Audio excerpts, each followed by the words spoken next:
E quando o Romulo falou, ele falou assim, olha, você vai estranhar um pouco, porque a sua igreja está sempre muito cheia, lá tem muitos jovens, e os meninos arrumam 1000 coisas para apresentar, sabe, na virada. Eu falei assim com ele, para mim é uma honra passar na presença do Senhor, sabe, independente se é na minha igreja, se é aqui, para mim é uma honra, né? E foi um momento muito gostoso, irmãos. Eu falo pouco, eu como pouco, mas assim, estava tudo muito gostoso, o carinho dos irmãos, fui muito bem recebida, né? Ainda tive esse presente aí desse convite do pastor, como ele mesmo disse, a gente está aqui a serviço do Senhor, né? Então nós estamos aí disponíveis para o que o Senhor quiser falar conosco. Então eu oro a Deus para que Ele fale comigo, para que Ele fale através de mim nessa noite. Amém? Senhor, eu quero te louvar, eu quero te agradecer pela ministração do pastor sobre a minha vida. Deus, eu recebo essa palavra que foi ministrada sobre mim, eu recebo essa autoridade da parte do Senhor.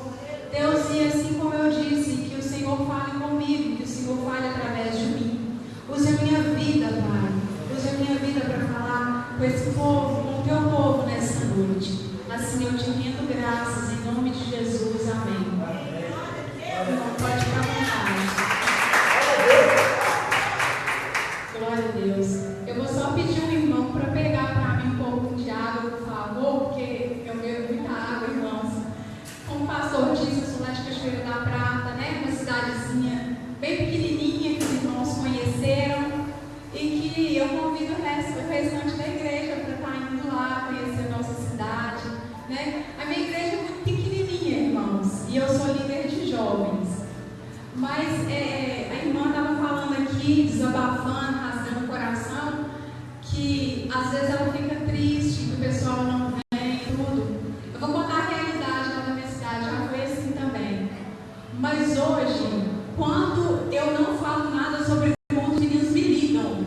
Rose, vai ter culto, a gente já está aqui na porta da igreja, sabe? E todo dia de domingo é assim. A gente faz o primeiro momento de ensaio. Obrigada, irmã, Deus abençoe. A gente faz o primeiro momento de ensaio, de louvor, e depois tem a intercessão dos jovens. Sabe? Ali na intercessão, todo culto, eles batem papo, eles falam sobre a palavra, eles tiram dúvida e eles intercedem pela cidade. Então é isso. E aí eu fiquei surpresa aqui no Natal. Eu pensei, eu não vou marcar o culto, porque o pessoal viaja, né? Eu não vou marcar o culto de jovens, eu no sábado. E aí, para minha surpresa, eles começaram a me mandar mensagem: aqui, não vai ter um culto hoje não? E eu tive que ir para a igreja com eles. E eu sentei no altar com 3 jovens e a gente ficou falando sobre a história de Jesus. Sabe? A gente ficou falando sobre a vida de Jesus. Eu achei isso muito bacana, foi uma das minhas melhores noites de Natal também. Glórias a Deus. Eu vou convidar você para abrir a sua Bíblia no livro de 1 Samuel.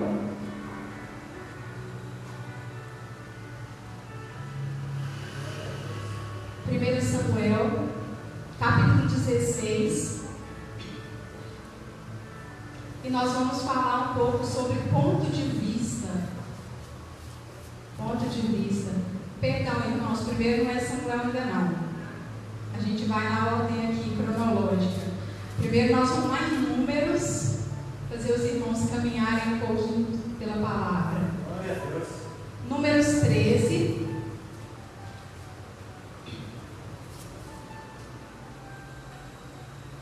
Número 13, diz assim, ó: 12 homens são enviados para espiar a terra de Canaã. E falou o Senhor a Moisés, dizendo: envia homens que espiem a terra de Canaã, que eu hei de dar aos filhos de Israel. De cada tribo de seus pais enviarei um homem, sendo cada um príncipe entre eles. Amém? Glória a Deus. Pode sentar, porque a gente vai passeando pela Bíblia agora bem tranquilamente. Então o Senhor fala a Moisés assim: olha, eu já prometi a terra, vocês precisam saber como é essa terra. Então, Moisés, você vai escolher 12 homens, né, porque era um de cada tribo,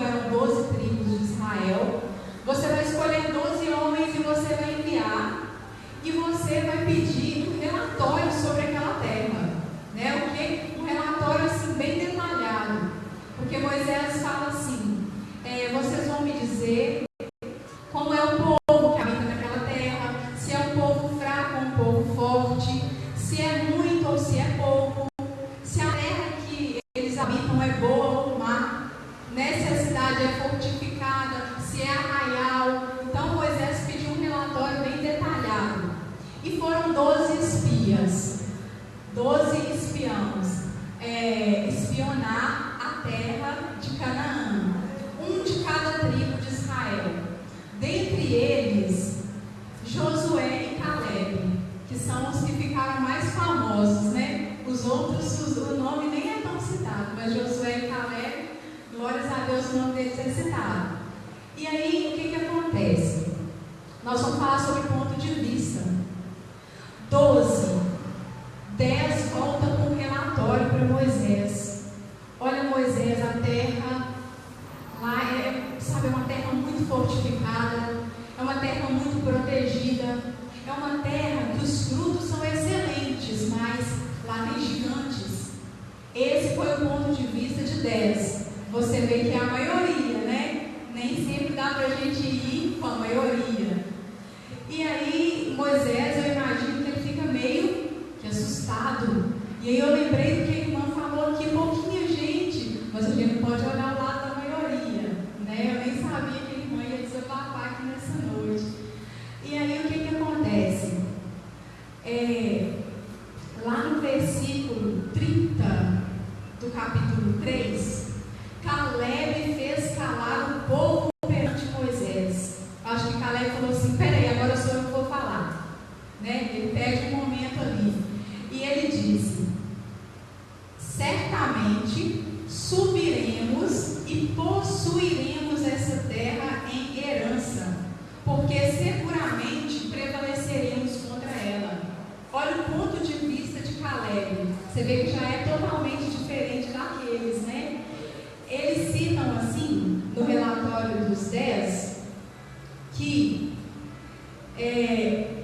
o povo de Israel, diante dos gigantes, era como gafanhotos. Olha que ponto de vista deles, né? E assim como a gente se vê, assim a gente é. Eles se viam como gafanhotos, e diante dos gigantes, os gigantes também viam eles como gafanhotos. Então, quando eu olho para mim e eu não vejo ninguém, quando eu olho para mim e eu não vejo capacidade, é assim que as pessoas vão me ver. Quando eu olho para mim, eu falo, eu não sou nada, eu sou um gafanhoto. É assim que as outras pessoas vão me ver. Mas quando eu olho para mim e eu falo, eu sou mais do que vencedor, como a irmã disse aqui. É assim que o mundo precisa me ver. Porque é assim que eu vou acordar todos os dias e eu vou olhar para mim. Lá em Cachoeira da Prata é uma cidade pequena e é uma cidade onde o catolicismo predomina, ainda, por enquanto. Mas nós não viemos com essa visão dos 10, que é a visão da maioria. Nós somos com a visão de Josué e Caleb. Nós falamos essa terra é uma terra boa, Cachoeira da Prata é uma terra boa, é uma terra que o Senhor nos dará por herança. E é assim que a gente tem feito. E nós já chegamos muitas vezes lá e tinha 2, 3 pessoas no banco. E a gente chegava e colocava a mão na cadeira, eu e mais uns 2, 3 jovens, e a gente falava, essas cadeiras vão estar cheias, em nome de Jesus. Eu vejo pessoas sentadas nessas cadeiras, e assim a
fortaleçam. Sabe, o Senhor vai entregar essa terra, não só para vocês, mas como para todos os homens e mulheres de Deus dessa cidade. O Senhor vai honrar a fé, o Senhor vai honrar os esforços dos irmãos. Diz que eles trouxeram, aqueles homens, aqueles espias, eles trouxeram um cacho de uva que era carregado por 2 homens. Imagina isso, irmãos, porque a gente pega cacho de uva assim na palma da mão, né? Mas diz que eles colocaram assim uma vara e 2 homens carregavam. Imagina isso para os terra. Eu creio que Vitória de Minas tem fruto bom, amém? Tem fruto que nós nem vimos ainda, nós nem contemplamos ainda, mas o Senhor vai trazer. Amém? Em nome do Senhor Jesus Cristo. Eu digo porque lá na nossa cidade tem pessoas na nossa igreja que você nem imaginava. Sabe, pessoas importantes que se renderam ao Senhor. Não é que eles são melhores do que os outros, mas são frutos importantes, são frutos que, na nossa visão, são frutos grandes, né? E o Senhor vai honrar, o Senhor vai trazer, em nome de Jesus. Eles falavam, olha, o povo que habita naquela terra é poderoso. Imagina se a gente olhar para o que habita, imagina, é muito difícil, irmã, você não conhece. Você mora em Cachoeira da Prata, você não tem noção do povo que mora aqui. É um povo muito poderoso, em outras palavras, né? É um povo que já está muito bem resolvido com a fé deles. Eles não querem saber da nossa fé. Irmãos, mas não é assim. A gente precisa crer como Josué e Caleb. O relatório de Josué e Caleb traz 3 verbos muito bacanas. No capítulo, no verso 30, que foi o que eu acabei de ler, eles falam assim: certamente subiremos, possuiremos e prevaleceremos. Amém? Eles usam esses três verbos. Nós subiremos, possuiremos e prevaleceremos. Amém? Nós vamos usar esses verbos aqui hoje. Amém, irmãos? Repita comigo assim: certamente subiremos, possuiremos e prevaleceremos. Em nome de Jesus. Amém? Glórias a Deus. O Senhor é maravilhoso. Josué ainda diz mais. Josué e Caleb, no relatório deles, eles dizem mais: essa terra é muito boa. Olha que relatório positivo, irmãos, né? É tão ruim quando você conversa com uma pessoa, você fala assim: você foi lá, como é que foi? Nossa, tem que ver que cidadezinha ruim. Nossa, tem que ver. Ah, não gostei muito da casa da irmã, não, viu? Mas quando você conversa com alguém, igual a irmã estava falando, ontem eu estava fazendo propaganda lá da minha mãe, né? Você tem que ver que família agradável, você tem que ver que pão de queijo gostoso. A irmã trouxe relatório o quê? Positivo, né? Positivo. Então, glória a Deus por isso. A irmãzinha ontem lá, eu estou com saudade da sua mãe. Você gostou da minha mãe? Que povo bom, que povo acolhedor. Isso é um relatório positivo, né? Mas quando você conversa com a pessoa, ela fala: ah, não, aquela igreja ali. É um relatório desanimador, coloca a gente para baixo, né? Já pensou se o irmão tivesse falado para mim: ah, Rose, não vai na minha igreja, não? Não, os irmãos não sabem receber, os irmãos desanimados, né? Eu falei assim: pô, a minha igreja é uma bênção. A minha igreja, sabe, assim, ainda não tem muitos irmãos, tem culto que dá mais irmãos, mas tem que ver que bênção, que gostoso ter a minha igreja, um relatório positivo, amém? Então, eu já empolguei com esse relatório. Eu falei assim: eu vou passar o ano novo com os irmãos, né? Você vê como que o ponto de vista das pessoas é diferente. Porque eles não foram para a mesma terra? Eles foram para o mesmo lugar, né? Eles foram para o mesmo lugar. Então todos tinham que ter a mesma visão. Mas a maioria fala: ah, aquela terra. Sabe aqueles irmãos animados? Ah, não, pastor, acho que não dá certo, não. Né? Mas aí tem sempre um que fala assim: não, pastor, mas vai dar certo. Tem sempre o Josué e o Caleb, né, irmãos? Glórias a Deus por isso. E agora nós vamos falar também, antes de passar lá para a história de Davi, a importância do ponto de vista, irmãos, quando a gente passa lá para o versículo 26 do capítulo 14, diz que assim, os murmuradores não entraram na terra. Olha só, aqueles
1 Samuel 16. Você conhece um pouco da história de Saul, né? Saul foi ungido rei de Israel, mas aí Saul ele pisa na bola com o Senhor, e o que Deus fala? O coração do Senhor já não está mais em Saul. Deus vai levantar um outro rei, Deus vai ungir um outro rei. E Deus diz para o profeta Samuel: olha, você vai na casa de Jessé, porque é lá que eu vou ungir o novo rei de Israel, né? E no verso 6 do capítulo 16, sucedeu que quando entrou o filho de Jessé, Eliabe, Samuel diz: certamente está perante o Senhor o seu ungido. Olha só no verso 6. E sucedeu o quê? Entrando eles, viu a Eliabe e disse: certamente está perante o Senhor o seu ungido. Olha aí o ponto de vista de Samuel. Diz que Jessé tinha só filhos fortes, né? Que eram filhos treinados para a guerra. Eu imagino que eles não tinham academia naquela época, não, eles ficavam treinando. É porque o povo, os homens, eles já cresciam com essa ideia. Eu vou ser treinado para batalha, eu vou ser um guerreiro.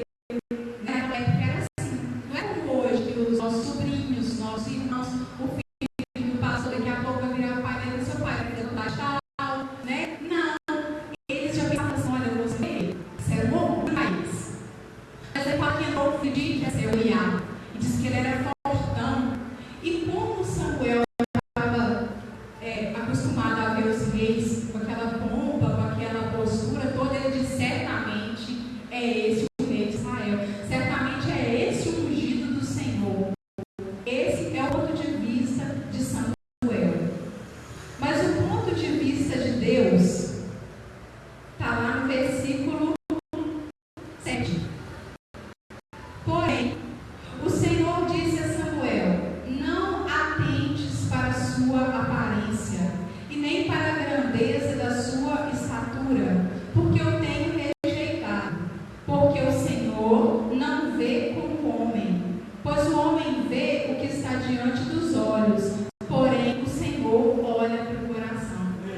Olha que bacana! Dois pontos de vista diferentes sobre a mesma pessoa, né?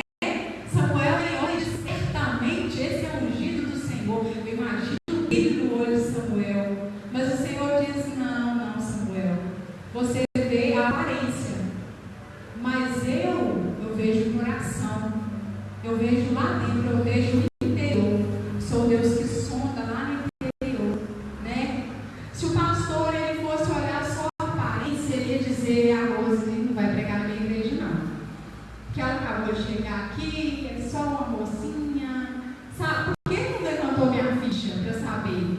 Ele não ligou para o pastor José e disse: o que a Rose é na sua igreja? O que ela faz lá? Não. Né? Ele não olhou a aparência. Ele olhou o coração. Ele olhou o que é a palavra do Senhor. Não importa por quem for ministrada, é a palavra do Senhor. Porque a honra, ela não está em nós. A honra, ela está na palavra. A honra, ela está no Senhor. A gente teve um culto de quinta-feira lá. O culto de quinta-feira é um culto de estudo. Então a gente tem a oportunidade de levantar a mão, de questionar, de participar, né? E aí foi um culto que tinha, irmãos, acho que sem brincadeira, umas 7 pessoas no máximo. No máximo, era pouquinha gente. E aí o pastor falou assim: olha, pegou uma criança lá na frente, é o Isaac, nosso mascotinho, colocou ele lá na frente e falou assim: olha, as igrejas agora dos grandes nomes estão cheias, né? Porque eu quero ouvir a palavra do pastor fulano de tal. Porque eu quero receber a oração do pastor fulano de tal. Mas se vocês crerem, ele falou assim, eu cheguei a arrepiar. Se vocês crerem, a oração do Isaac, pegou o menininho, ela é tão válida quanto a oração do Silas Malafaia. Eu falei: gente,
conhecia a palavra.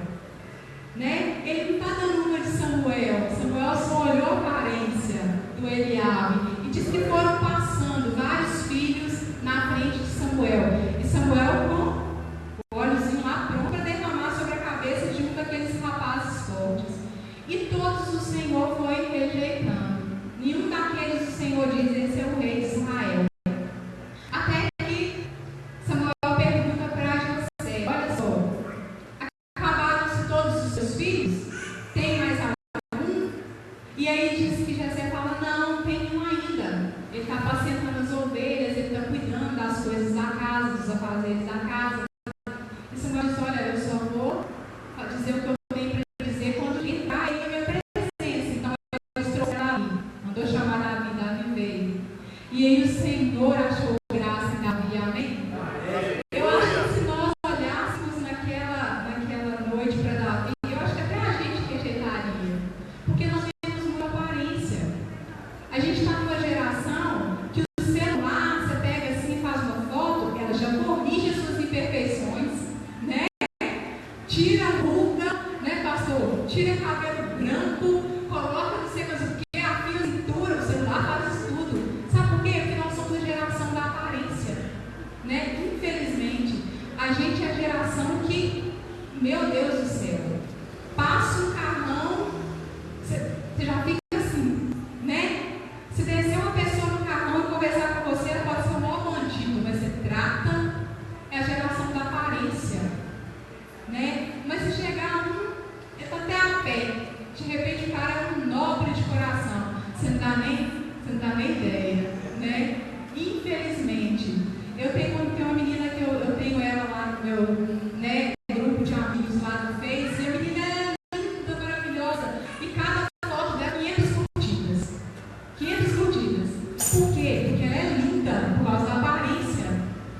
Só que o coração dela é um coração muito longe do Senhor. Ela posta cada coisa assim, terrível, quando ela vai fazer algum comentário, mas as pessoas não querem nem saber. Né? As pessoas querem nem saber, porque a menina, ela é bonita. Ela tem a capa, não quer saber do conteúdo, quer saber da capa. Então essa é a geração que infelizmente tem cada dia aumentado mais, né? Tem cada dia crescido mais essa geração, essa multidão, esse grupo, né? Essa classe. Então o ponto de vista de Deus é: não atente para a aparência, não atente só para aquilo que você vê, porque o Senhor, ele vê muito além do que nós vimos. Uma vez, há muito tempo atrás, logo que eu me converti, o pregador, ele disse assim: os nossos olhos, eles alcançam até onde vai aquele monte lá, você consegue enxergar. Além daquele monte, é o Senhor que vê. Eu achei muito simples aquilo, mas eu achei muito bacana, porque aquilo falou comigo em todas as áreas da minha vida, né? Nós vimos só até onde nossos olhos alcançam, mas o Senhor, ele vê além, né? Ele vê além. Quantos talentos tem aqui nessa noite? Eu não sei, aqui está cheio de talento que Deus quer usar, amém? Se eu olhar, eu vou falar: talvez eu não faça isso, talvez eu não faça, mas Deus sabe o que é o dom de cada um. E Deus quer usar cada um, né? De repente tem mais talento aqui do que a gente imagina. Não é verdade, irmãos? Porque o Senhor, ele vê mais do que os nossos olhos podem ver. Davi, enquanto ele trabalhava para o pai dele, enquanto ele cuidava das coisas do pai, os irmãos estavam na batalha, os irmãos estavam no exército, e Davi muitas vezes ele ficava com uma tarefa que era meio desprezível, que era cuidar dos animais, que era cuidar das coisas da casa, ajudar o pai nas tarefas, e todos os irmãos aqui para a guerra. Então talvez os irmãos se achavam melhor que Davi, né? Davi é só um cuidador de ovelhas, né? Mas naquele tempo o Senhor já estava treinando Davi. O Senhor já estava treinando o caráter, a personalidade de Davi. Porque diz que ele enfrentou um urso e um leão. Davi também já estava sendo treinado como guerreiro.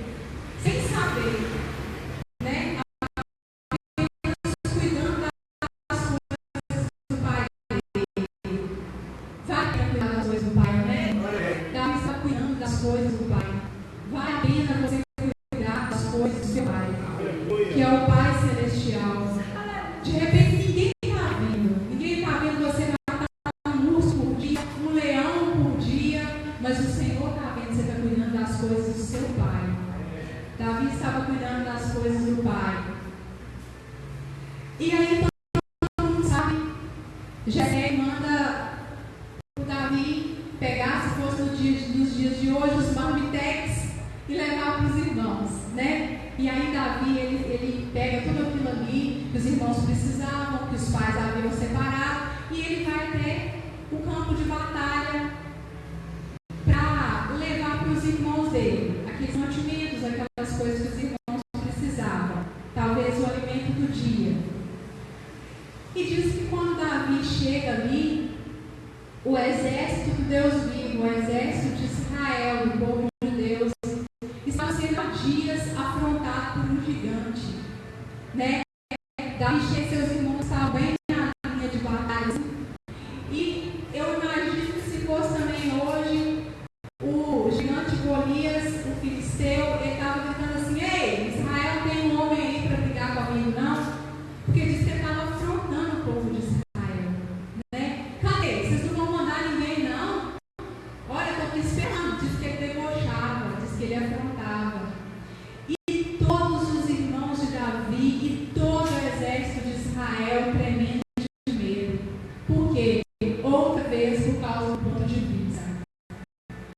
Quando nós estamos focados num problema, a gente só vê o problema. Você é capaz de examinar o problema de cima a baixo, você fica só preocupado com o problema, você fica só martelando o problema. Era aquilo que os irmãos de Davi faziam.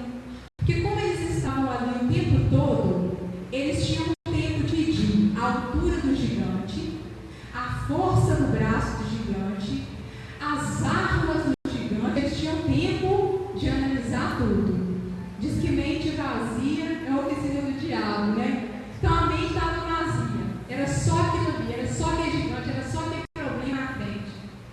Já viu quando você tem um problema e você foca nele, você perde a fome, você perde o sono, porque o problema é grande demais.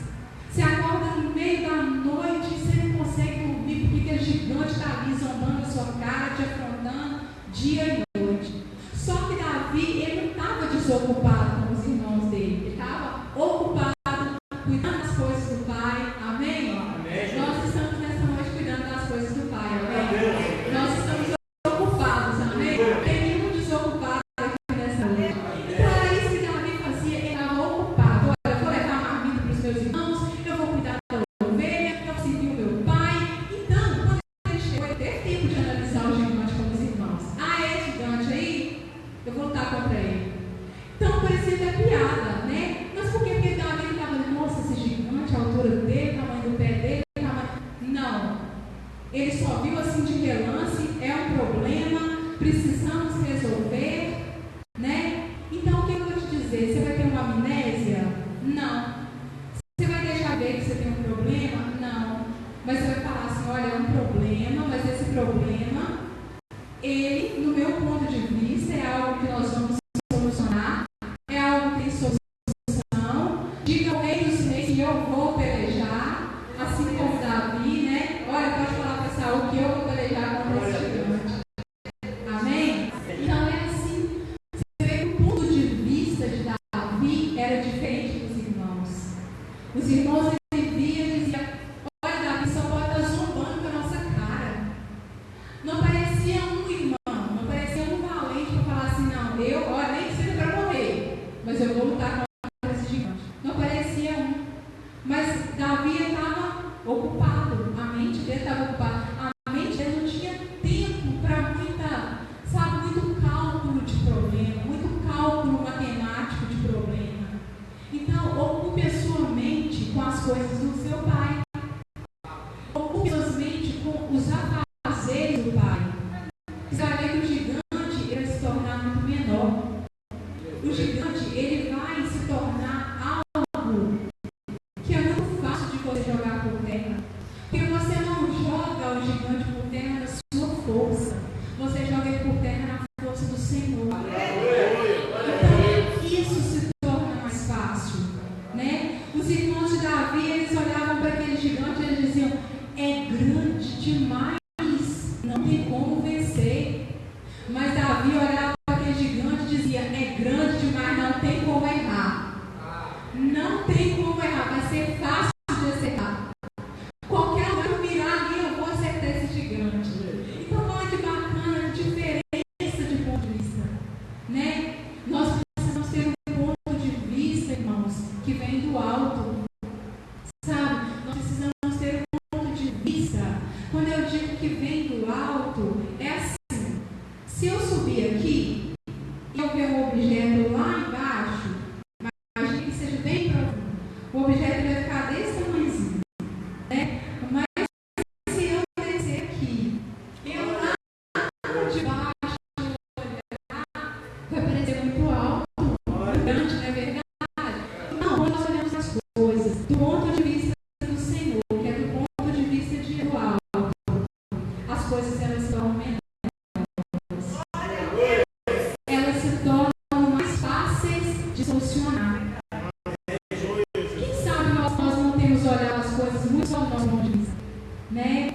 Só do nosso ponto de vista. Ou talvez muito só na horizontal, só até onde nossos olhos alcançam. Mas o ponto de vista do Senhor é um ponto de vista na vertical. É um ponto de vista que Ele é soberano. Que tudo diante do Senhor se torna pequeno. Você precisa dar ordem para o seu coração. Você precisa dar ordem para a sua alma. Olha, minha alma, a minha família, ela, do meu ponto de vista agora, ela não está toda na presença do Senhor. Mas do ponto de vista do Senhor, a minha família já foi salva. Né? Olha, Deus, do meu ponto de vista, de repente o irmão ou a irmã não está trabalhando. Aí fala assim, do meu ponto de vista, Senhor, o mundo está em crise e eu não tenho serviço. Mas do ponto de vista do Senhor, Ele já vê uma porta aberta para mim. Então é esse o ponto de vista. Sabe, Deus, do meu ponto de vista, as coisas elas estão muito difíceis. Talvez tenha faltado alguma coisa para mim. Talvez tenha faltado alguma coisa para minha família. Mas do ponto de vista do Senhor, o Senhor é o meu pastor e nada me faltará. Então é esse o nosso ponto de vista. Nós andamos por fé e não por vista. Essa vista humana, essa vista que nos limita, né? Então, você pode ter certeza, se você me ligar 365 dias no ano, eu vou falar para você, olha, irmão, está tudo na bênção. Mesmo que não esteja, o Romulo me conhece. É sabe que às vezes eu enfrento uma luta e ele liga, ele fala, moça, está tudo bem, eu estou tudo jóia, graças a Deus. Está tudo na bênção. De repente, irmãos, está só a graça. Mas eu não sou uma pessoa de reclamar. Eu não sou. Geralmente é raro você me ver reclamar de coisa. Por quê? Porque o meu ponto de vista, desde que eu aceitei a Cristo, precisa ser o ponto de vista de Cristo. Eu tenho a mente de Cristo, amém? Os irmãos têm a mente de Cristo. Então, o nosso ponto de vista, ele precisa ser o ponto de vista do Senhor. O ponto de vista de Deus a nosso respeito. Que Deus amou o mundo de tal maneira que deu seu Filho único. Deus amou o mundo, irmãos. Esse mundo único que nós vivemos. Do nosso ponto de vista, a gente vê Deus joga fogo do céu e consome todos esses pecadores. Mas o Senhor amou, irmão, o mundo. O Senhor amou cada vida. Sabe? Tanto é que Ele deu o seu Filho. O Senhor amou não só nós que estamos aqui hoje bonitinhos, orando ao Senhor, cantando, mas o Senhor, Ele amou aquele desviado, aquele que está no lamaçal do pecado. O Senhor amou e por Ele o Senhor entregou a Cristo, o seu único Filho. Jesus falava muito por parábolas. E eu gosto às vezes de usar algumas histórias também para ilustrar. Diz um filho, um menininho, talvez o tamanho do filho do pastor,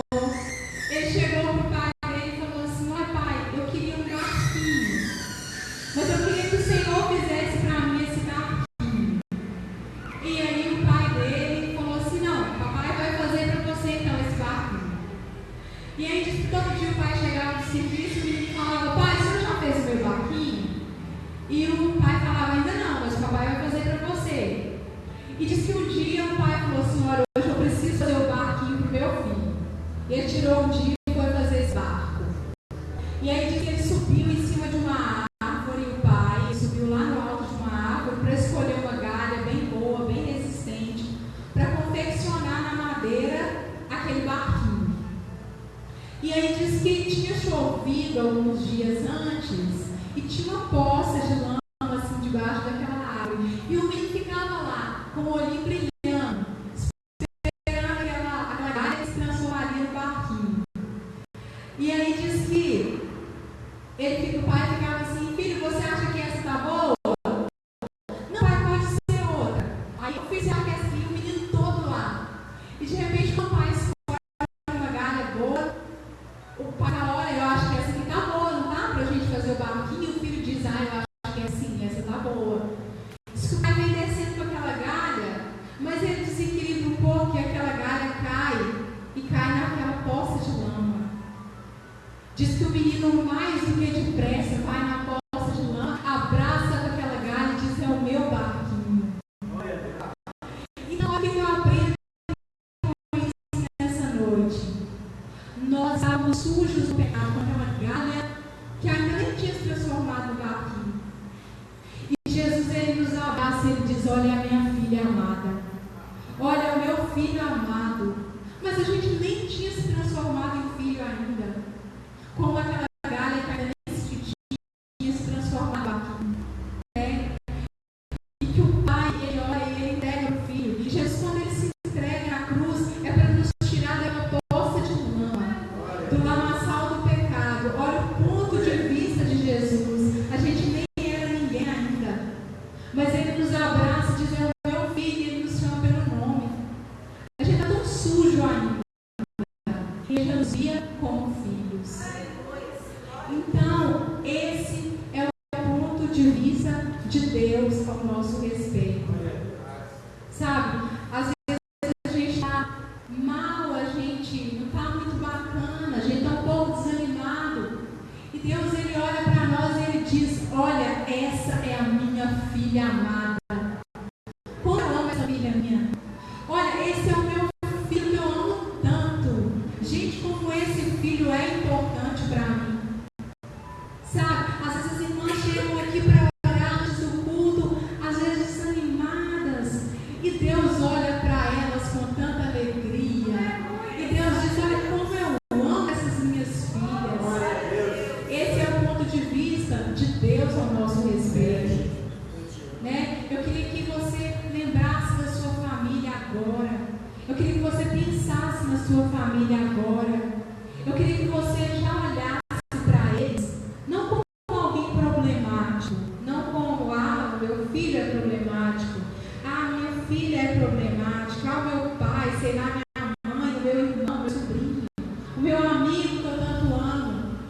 Não, eu quero que você já olhe para ele, já visualize essa pessoa pelo ponto de vista de Deus.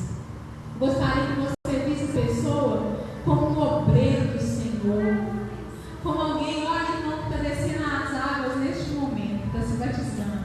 Você vai falar assim: você é meio doida, porque você não conhece o meu familiar. Mas eu queria que você olhasse para essa pessoa como que estivesse descendo as águas, como que ele estivesse levantando as suas mãos e aceitando o Senhor Jesus. Porque a vontade do Senhor é que todos se salvem.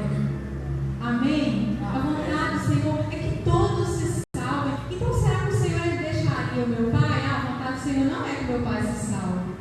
A vontade do Senhor não é que o meu filho se salve. A vontade do Senhor não é que a minha irmã se salve. Não. A vontade do Senhor é que todos se salvem. É que todos sejam salvos. Foi para isso que ele entregou o seu filho. Foi para isso que ele entregou o seu filho amado. Eu gosto muito do pastor Antônio Cirilo, aquele canto Deus, Deus, poderoso Deus. Ele tem umas ministrações muito bacanas. E eu gosto que ele tem um jeito muito inteligente de falar, coisa muito criativa. E ele fala o seguinte: olha, Deus é um Deus tão inteligente, mas tão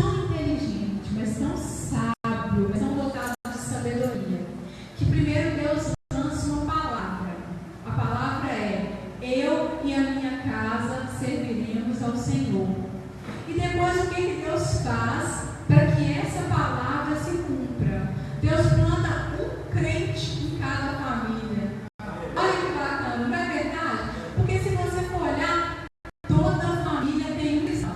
Pelo menos um, irmão. Você vai falar assim, na minha família só tem um cristão. Mas tem. Para quê? Para que a palavra do Senhor se cumpra. Eu e a minha casa serviremos ao Senhor. Então Deus exerce a palavra dele. Para que a palavra dele se cumpra, ele planta um cristão em cada casa. Né? O Senhor te plantou aqui é porque Ele quer que a sua família seja salva. Se o Senhor te plantou aqui nessa igreja, nesse ministério, é que Ele quer te usar para trazer vidas para cá. Ele quer te usar, irmãos, para alcançar vidas. E por mais que pareça difícil, vocês podem ter certeza, irmãos, porque vocês estão falando com alguém que tem experiência em ver isso. Lá em Cachoeiro da Prata era assim. Irmãos, não precisa se desanimar. Tinha dia que não tinha ninguém no culto, irmãos. Hoje você tem que, sabe, você tem que fazer rodízio de quem vai fazer louvor, de quem vai tocar, de quem vai pregar. O pastor ele sai, ele não passa não. É só ele ligar para o irmão a palavra para você, viu? Ele já chegou a ligar em cima da hora. Ô, Rose, olha, você me perdoa. Em nome de Jesus, não tem como te avisar antes, mas a palavra está com você, irmãos, e eu me viro. Lá tem pregadores maravilhosos, irmãos, que Deus levantou. Então, às vezes, o pastor tira o pé da sua família dele. E você está achando que a gente fala mal? Ele tem mais o direito, irmãos, está mais do que certo. Sabe, fala assim, irmãos, olha, vocês vão desculpar, mas esse mês eu vou tirar férias da minha família. E aí ele não precisa nem se preocupar de quem vai pregar. Sabe, tem irmãos lá, os dias todos de culto, tem quem vai pregar, tem quem vai fazer o louvor, tem quem vai abrir a igreja, tem quem vai interceder. Né? Eu brinquei com o Romulo, eu falei assim, olha, esse ano eu vou jogar batata quente na mão dos jovens. Porque todo ano eu tomei da organização do Ano Novo. Aí esse ano eu só liguei para um deles e eu falei assim, se vira. Porque eu queria trabalhar a responsabilidade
amigo, eu lembrei de você.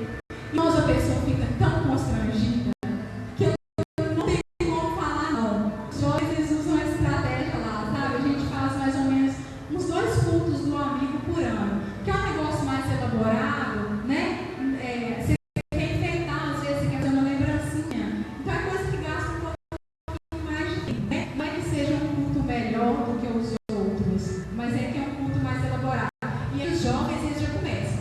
Manda no WhatsApp, manda para os 3 amigos. Diz que todos os 3 são mais importantes, mas é porque é a ficha, né? É jogar. Aí eles mandam, por exemplo, para o Bruno, para o Lucas, para o Matheus. Ô fulano, você é o meu melhor amigo. Vai ter o culto do amigo e você não pode faltar. É a estratégia deles. E aí o amigo vai. A gente fez esse último culto do amigo, que foi que eu citei esse rapaz, e foi aquele aceitou Jesus. Sabe, a gente fez o culto do amigo, enfeitando, fizemos um videozinho para passar no slide sobre amizade, e a gente ensinando uma palavra falando sobre amizade, e aí no final os meninos pegavam o microfone e iam lá na frente e falavam assim: olha, eu gostaria de agradecer a Débora, que veio, que é minha amiga. Ô Débora, eu queria falar quanto você é importante para mim. E aí a pessoa fica tocada, sabe? A pessoa fica tocada, se sente honrada. Os meninos, eles fazem isso lá. Então a ideia, né? Fica aqui uma ideia para os irmãos fazerem aqui o culto do amigo. O culto do amigo não falha. Não falha, porque você vai falar tanto com a pessoa: olha, fulano, você não pode deixar de ir, porque você é meu melhor amigo. E na hora que o pastor falou que ia fazer o culto do amigo, eu lembrei exatamente de você. Aí a pessoa já fica de pé e monta, né? Ou eu tenho que ir lá.